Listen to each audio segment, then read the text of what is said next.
La emisora cultural Remigio Antonio Cañarte presenta Exploraciones Siglo XXI. Este es un programa para la audiencia de Colombia y el mundo. La ciencia, tecnología, investigación, descubrimientos, universidad y academia, la actualidad y el conocimiento en sus manos desde este momento en Exploraciones Siglo XXI.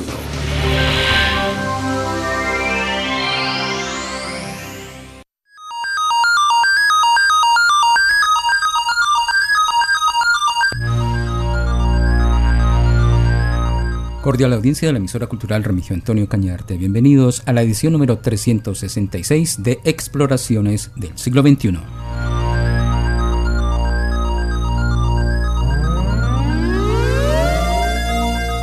Programa que cuenta con la producción del Instituto Municipal de Cultura y Fomento al Turismo, al igual que la emisora cultural Remigio Antonio Cañarte. En la presentación les saluda Juvenal Gordón. Los invitados en el día de hoy, la corriente progresista de intelectuales del eje cafetero. Nos acompaña Gloria Inés Escobar Toro y Pablo Alzate Incapié. Bienvenidos.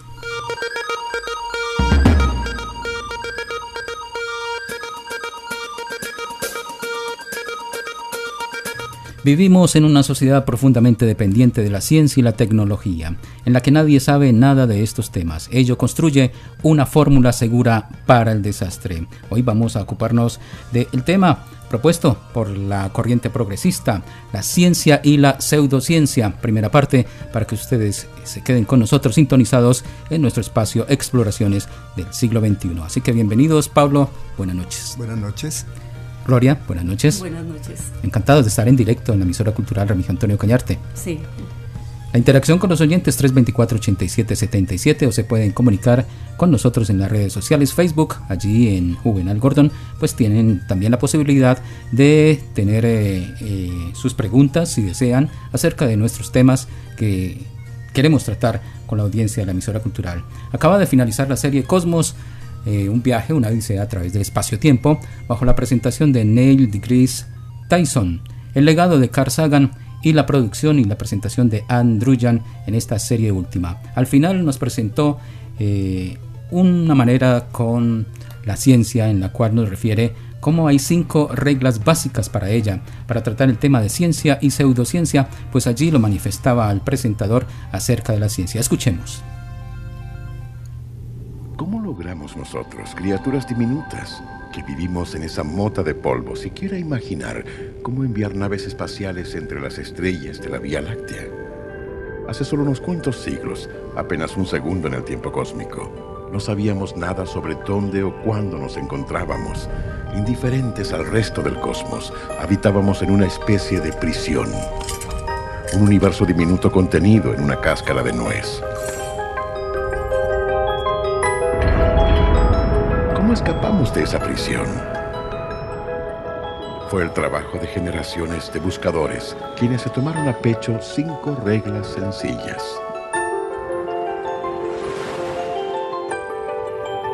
Cuestionen la autoridad. Ninguna idea es verdadera solo porque alguien más lo dice, y eso me incluye a mí. Piensen por sí mismos. Cuestiónense a sí mismos.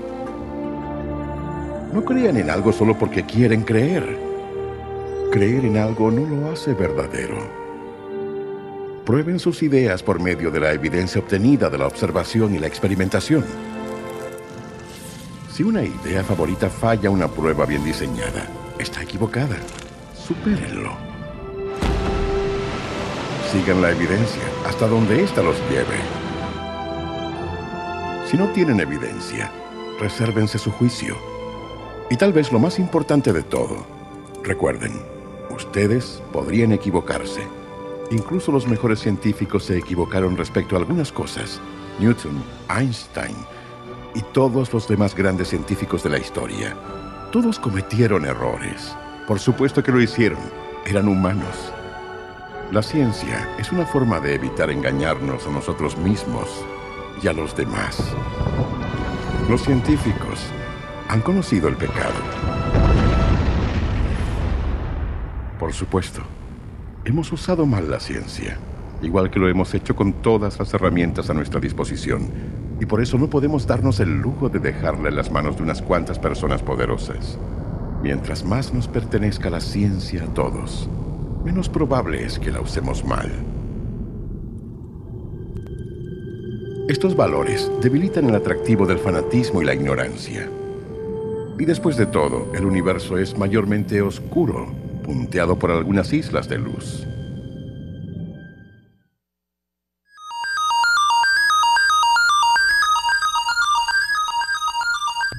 Legados de los documentales y las series de televisión en los canales que, como la serie original Cosmos, Carl Sagan nos dejó con su libro y también los diferentes elementos que lo llevaron a publicar obras tales como la que vamos a utilizar en el día de hoy. Un legado de Carl Sagan, el mundo y sus demonios, la ciencia como una luz en la oscuridad. Pablo, ¿qué opina de ese final de Cosmos? Pues yo creo que toda la serie fue maravillosa. Sí. Inclusive a mi juicio fue superior a la de Carl Sagan. Porque de alguna manera puso más de presente los problemas del planeta. O sea, se ve más la relación entre ciencia y política, el papel de los científicos y de los intelectuales. Y en referencia al último programa, sí, cuando dice esa imagen que tomaron los astronautas cuando estuvieron en la Luna, del planeta Tierra como un todo sin fronteras, ¿cierto? Planeta azul. Y cuando Sagan dice, estamos lanzando el Voyager y está saliendo del sistema solar, tomen esa foto para que captemos una imagen aún más amplia del cosmos. Sí. Es muy importante, pero que diría yo, ni una ni otra están ganadas en la mente humana. Ni siquiera tenemos el mundo, el planeta azul en la cabeza, mucho menos el cosmos en la cabeza. Gloria, ¿qué opinas de ese final? A mí me encantó, y me parece que hay que esos últimos 5 principios que él menciona se pueden resumir básicamente en una frase que tiene Carl Sagan en el libro de El mundo y sus demonios, y él dice que la ciencia, más que un cuerpo de conocimiento, es una manera de pensar. Entonces, la manera de pensar que es crítica, que es capaz de reconocer el error, que diferencia lo que es falso y lo que es verdadero partiendo de la experimentación y del contraste permanente con la realidad. Me parece que para mí una de las grandes lecciones del Cosmos, de la serie y del libro es esa, es que la ciencia, más allá de ese cuerpo de conocimientos, es una manera de pensar. Por lo tanto, eso la hace asequible a todos los seres humanos, porque a veces pensamos que la ciencia es solo para mentes especiales. Sí. Y Carl Sagan decía, puede que sea una definición muy amplia la que yo estoy haciendo, pero él decía, cuando una persona contrasta sus ideas con la realidad, cuando una persona es crítica, para mí está haciendo ciencia. Entonces, en ese sentido, las personas podemos, las del común, que no somos científicos, podemos decir, tenemos un pensamiento crítico, un pensamiento científico. Me parece de lo más importante. Lo mencionaban allí como los elementos de la ciencia pretenden siempre acercarse a una verdad, pero no absoluta. Siempre hay que cuestionarse, hay que pensar, hay que creer, hay que probar, hay que fallar para volver a intentarlo. Hay que llevarse también esos pensamientos a juicios y no dejarlos como una verdad absoluta. Equivocarse es humano y no engañarnos que la ciencia también en algunos momentos utilizada de manera incorrecta por aquellos que poseen el poder ególatra o que utilizan a los científicos y ellos no tienen su cuestionamiento personal, pues también mal utilizada no estaría apropiadamente utilizada. La ciencia y la pseudociencia en el día de hoy es el tema que nos acompaña. Pablo, ¿qué encuentras como ciencia y pseudociencia? La diferencia entre esto vital para el comprender este tema. Yo pienso, un primer planteamiento es cómo a partir del conocimiento común o empírico de la gente se pueden abrir 3 caminos diferentes. Uno es el conocimiento técnico, que lleva a una habilidad práctica, por ejemplo el conocimiento de los artesanos. Otro es la protociencia, que son los elementos de observación, medición, experimentación que le van abriendo campo a una disciplina científica. Y un tercer camino es la pseudociencia, como un camino errado que aparece como un discurso científico, pero realmente no cumple los cánones de la ciencia. Este es un planteamiento de Mario Bunge en un texto ya clásico sobre la investigación científica. Sí. Como a partir del conocimiento común se abren esos 3 caminos, pues el que lleva a la ciencia es el de la protociencia. O sea, todo a partir de la observación y experimentación finalmente nacen las ciencias. Sí. Ahora, muchas ciencias han nacido de pseudociencias. Por ejemplo, la astrología le dio nacimiento a la astronomía. Por ejemplo, el chamanismo le dio surgimiento a la medicina. Por ejemplo, la alquimia le dio nacimiento a la química. Pero eso no quiere decir que toda pseudociencia van a ser una ciencia. Y ya para la diferenciación entre una y otra, Gloria nos aporte ahí. Yo creo que una de las cosas importantes es que hay que diferenciar que no todo lo que no es ciencia es pseudociencia. Es decir, se denomina pseudociencia cuando se presenta como ciencia, cuando un conocimiento se presenta como ciencia y no lo es. Ahí estamos frente a la pseudociencia. Y lo otro son las supersticiones y las creencias que tenemos pues los seres humanos. Entonces esa es una diferencia importante. Cuando un conocimiento a sí mismo se llama científico y no lo es, está apelando a una autoridad científica para parecer riguroso, entonces pues estamos frente a una franca presencia de la pseudociencia.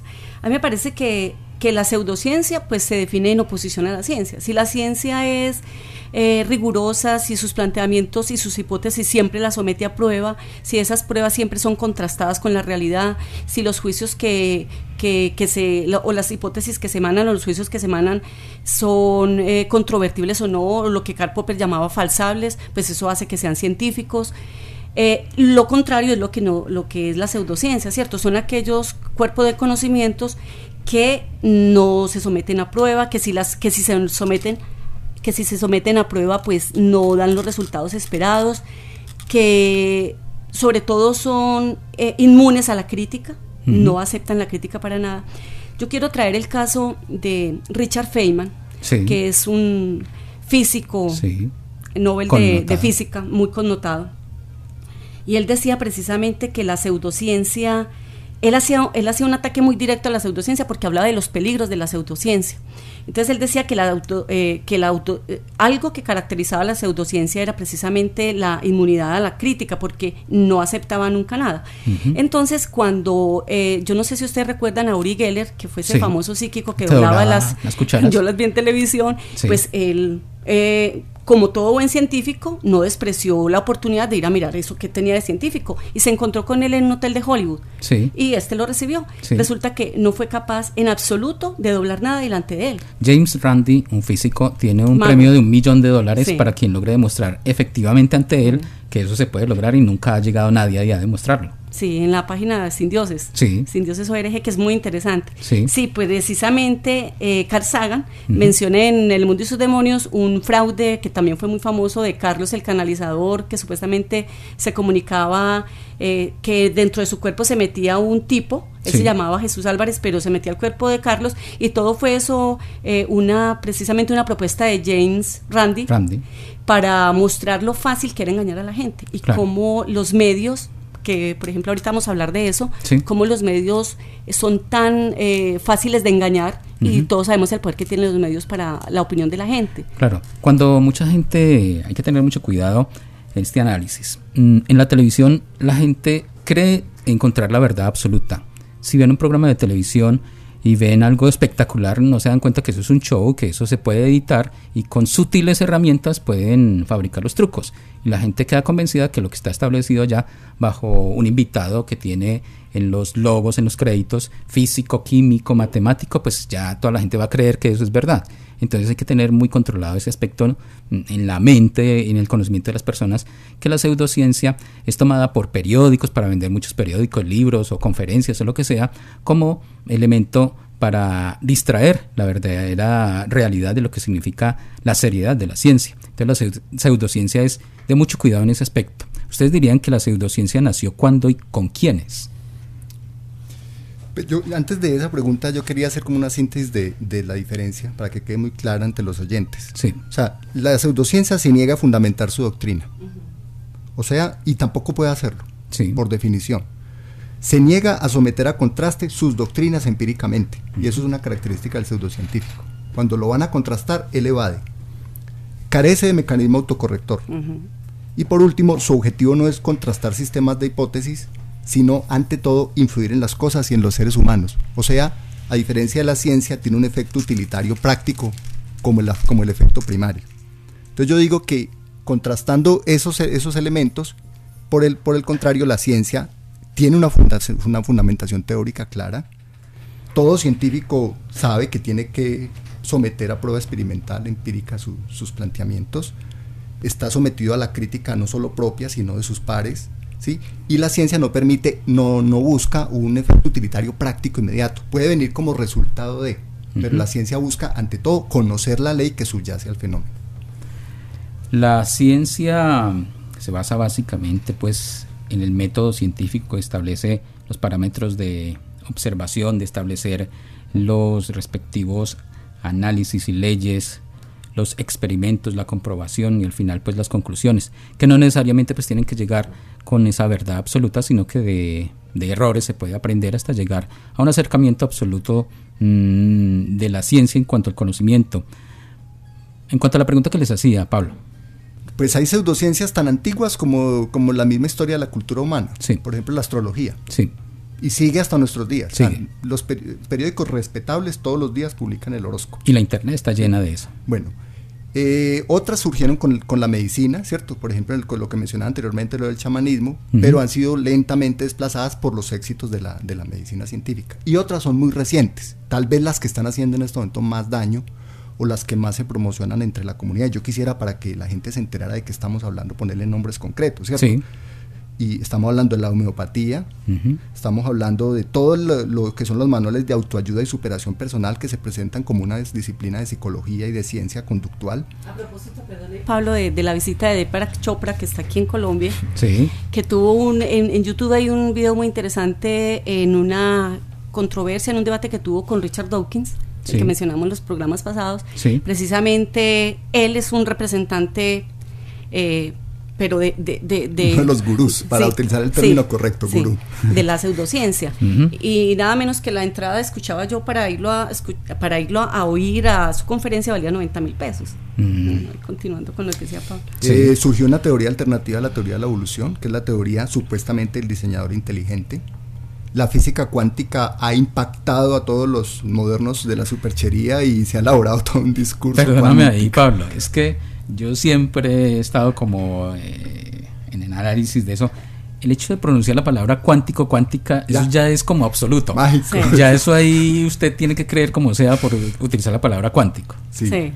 Y disciplinas aparentemente muy respetadas en el campo de la ciencia, como digamos el determinismo biológico, la eugenesia, que está más venida menos, tuvo más fuerza en el siglo XIX, Sí. y de la mano pues de las teorías racistas en sociología y en política. La programación neurolingüística, por ir muy lejos, en fin, y un largo etcétera pues de cosas más pequeñas como la numerología, ¿cierto? Los cristales, la aromoterapia, Los ángeles, el feng shui y un largo etcétera. La religión Sí. cuántica. Ujú.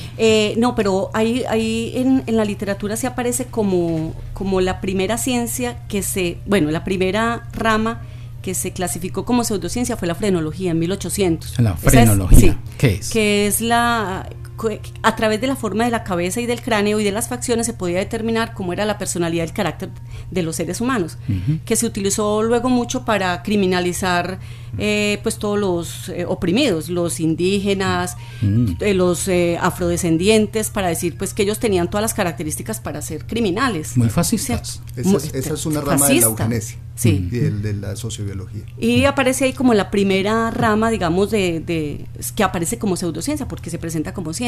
Sí.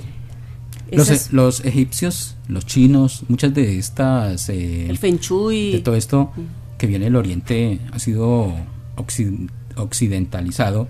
¿Ustedes creen que esto ha perjudicado pues el hecho de la ciencia? Occidente ha construido un relato muy racista, tergiversado y diferenciado y adecuado capitalmente de Oriente y Occidente. O sea, Sí. nos han presentado el Oriente como místico, mágico, exótico, y Sí. el Occidente como racional. Eso no tiene nada que ver con la realidad. Por ejemplo, los posmodernistas ahorita hablan de un dogma de la ciencia como la ciencia como un dogma de Occidente. Sí. Pero la ciencia nació en Oriente. ¿Qué nos mostró uno de los programas de Carl Sagan? Que los primeros científicos estaban en Persia. Sí, sí, En China se está haciendo ciencia hace milenios. correcto. Entonces no caigamos en ese estereotipo de entonces cogemos de Oriente lo mágico, lo exótico, las pirámides, ¿cierto? No, realmente eso no tiene nada que ver con la ciencia. Bueno, expresemos ahora el papel de la cultura y la educación en este problema. Hay algo que, empezando el libro del mundo y sus demonios, cuando Carl Sagan menciona, él hace una afirmación que me parece que se puede extender a todos los países. Él dice que los norteamericanos, porque está hablando de su país, tienen un alto grado de analfabetismo científico, y uno creería No, uno creería no, en la realidad se ve que en realidad los seres humanos somos bastante analfabetas científicos, sabemos muy pocas cosas de ciencia y a él le parece que eso es un tremendo peligro para la humanidad, ¿cierto? El Richard Feynman, Richard Dawkins, el Mario Bunge que mencionábamos ahorita, fueron de los, digamos, de los filósofos y de los científicos, que se preocuparon precisamente no solo de demostrar cuáles llamadas pseudociencias, cuáles llamadas ciencias eran realmente pseudociencias, sino que alertaron del peligro que significaba eso. Y Carl Sagan decía, por ejemplo, que para que la gente estuviera tan inmersa en tanta falsa idea y en tantas pseudociencias, pues la escuela y la cultura jugaban un papel muy importante, y pues eso sí lo vemos todo el tiempo, es obvio, porque no es sino mirar los programas de radio y televisión, donde se hace una propaganda enorme a todo esto que acabo de mencionar, Pablo, todas esas teorías pseudocientíficas, que el mismo caso que comenté de este señor Carlos, que se hizo pasar por canalizador, que engañó a en Australia a todos los medios de comunicación, y cuando ellos salieron a decir, vea, esto era un engaño, pues decían, bueno, y los medios ¿por qué no consultan si las fuentes son o no, si la biografía que mencionan es cierta, si los sitios que él dice donde estuvo si existían o no, porque había sitios que ni existían? Entonces vemos el papel ahí claro de los medios, y a mí sí me parece que hay una cosa muy importante, y es que la escuela es el lugar para la academia, para la ciencia, la academia es el lugar para la ciencia, la escuela en todos sus grados. Entonces, si allí no se enseña ciencia, y fuera de eso los medios de comunicación lo que hacen es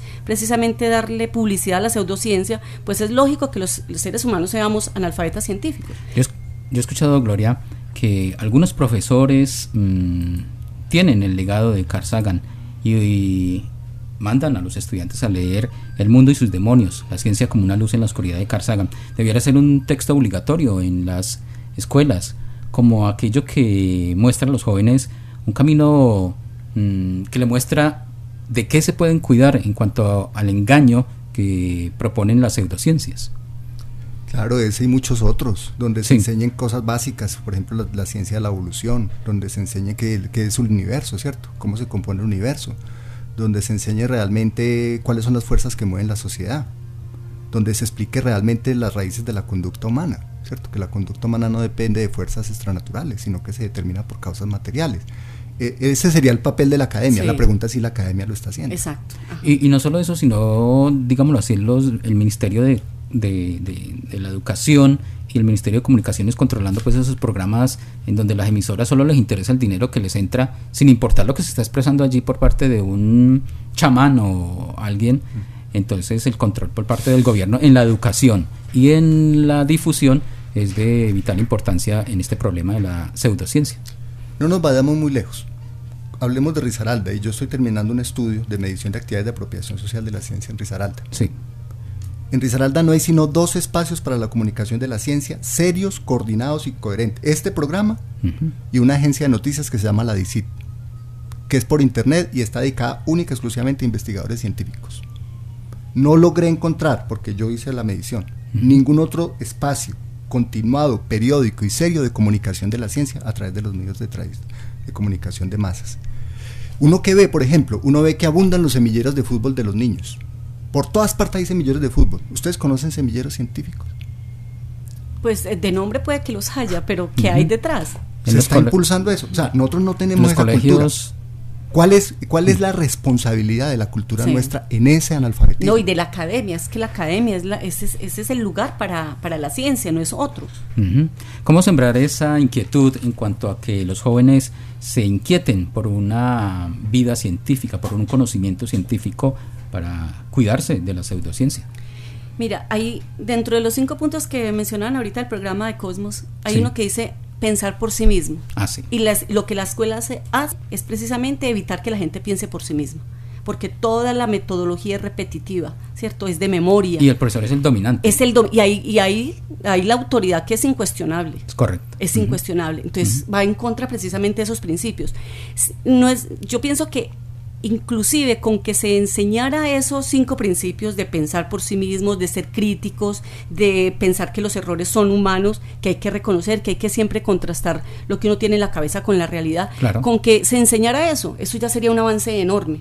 porque ya estaríamos preparados para enfrentarnos a los textos, para enfrentarnos a estas teorías y uno por sí mismo, con las herramientas que tiene, poder diferenciar qué es lo que es ciencia y qué es lo que no es ciencia. Uh-huh.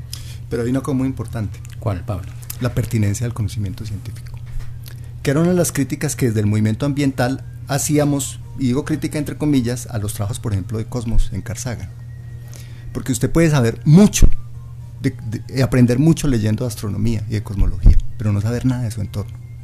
Y nosotros teníamos un principio en el movimiento ambiental, uh-huh, que decía convertir la naturaleza y la sociedad en el escenario privilegiado del aprendizaje. Repítelo, Pablo. O sea, convertir la naturaleza y la sociedad en el escenario privilegiado de aprendizaje. O sea, a los niños hay que sacarlos, hay que aprender es viendo los problemas que los rodean, conociendo sus entornos particulares y a partir de eso irlos elevando a Andrómeda, uh-huh, ¿cierto? A las estrellas lejanas, a los agujeros negros, porque también esa alfabetización en general descontextualiza. O sea, tiene que ser una alfabetización contextualizada. Uh-huh. Eso también es muy importante tenerlo en cuenta. Dentro de los elementos que tenemos para este tema, que no solamente va a ser en el día de hoy, sino que va a continuar en próximas emisiones, ojalá más constantes, para que ustedes también estén pendientes de nuestro espacio, está la revista Iberoamericana para la Ciencia y la Razón, llamada Pensar. Mi estimado Pablo, aquí hay varios números, coméntanos. Bueno, es que aquí estamos en muchos aspectos inspirados por el movimiento escéptico internacional, del cual Sagan, Asimov, Stephen Jay Gould y muchos otros científicos muy conocidos eran parte. Existe una versión latinoamericana del movimiento escéptico y publica esta revista. Uh-huh. En Colombia pues están los Escépticos Colombia. Si meten pues por Google las palabras Escépticos Colombia, aparece la página de ellos. Uh-huh. Son muy valiosos, son muy interesantes. Gente que ha estado ahí, como decíamos, en las líneas del frente de la defensa de la ciencia. Militantes de la ciencia. Sí. Bien importante. Y ellos llevan muchos años luchando contra todas. Mire, aquí tengo 4 revistas frente a mí. Yo de 2007, 2008, sí, pero antes deben haber muchos más números. Criticando la teoría del diseño inteligente, creacionismo sin nombrar a Dios, la amenaza de los mitos. Por ejemplo, hay una denuncia del psicoanálisis como pseudociencia. Esa es una discusión que hay que dar. Que está planteada. ¿Sí? Sociobiología, neorracismo y criptozoología. La teoría de los negadores del SIDA. Hay una corriente inmensa que está diciendo que el SIDA no es una enfermedad contagiosa, que no es un virus, sino que eso y es casi una religión ya. Entonces, este es un movimiento que lleva muchos años en el frente, digamos, de la lucha por la defensa de la ciencia, y vale la pena mencionarlo. Nosotros estamos inspirados también en ellos aquí en la corriente de progresistas e intelectuales. Nos consideramos herederos de esa corriente y también de la corriente Ciencia para el Pueblo, que existió en los años 70. Muy bien, Pablo, Gloria, los invitamos a los oyentes para comunicarse en el correo emisoraculturaldepereira@hotmail.com o emisoraculturaldepereira@gmail.com, también en el 324-8777. ¿Ustedes tienen algún correo donde se puedan comunicar? Sí, sinforo@gmail.com. Sinforo con C. Sinforo con C, sí, @gmail.com. No olviden que nuestra cita es cada primer miércoles en Exploraciones Siglo XXI con la corriente progresista de intelectuales del eje cafetero. Pablo. No, y recordar que esta es la primera parte del programa de Ciencia es Pseudociencia y que nos quedan varios elementos importantes sobre la mesa. Bueno, muy amables a ustedes que han estado acá en directo en la emisora cultural Remigio Antonio Cañarte. No, fue un placer. ¿Cómo se sintieron? No, muy bien, hablar de ciencia es apasionante. Claro, hay que continuarla. Mi estimado Juan Sebastián Ospina estuvo en la conducción técnica de este espacio, la edición número 366. Imagínense, 1 por día, ya 7 años, Exploraciones Siglo XXI, para que ustedes también estén sintonizados con la emisora cultural Remigio Antonio Cañarte 97.7. Hoy les acompañó en la presentación y dirección de este espacio Juvenal Gordon. Para ustedes una feliz noche.